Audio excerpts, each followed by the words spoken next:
राहील. अरे बापरे, अजून तिरपी.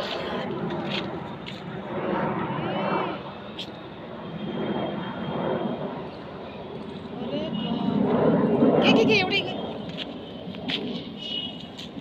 एवढे तिरपी होऊन गेले.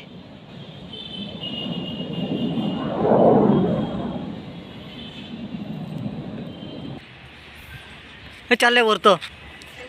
हे खाली वरून खाली होते ना, मग एकदम तिरपी होते, जबरदस्त.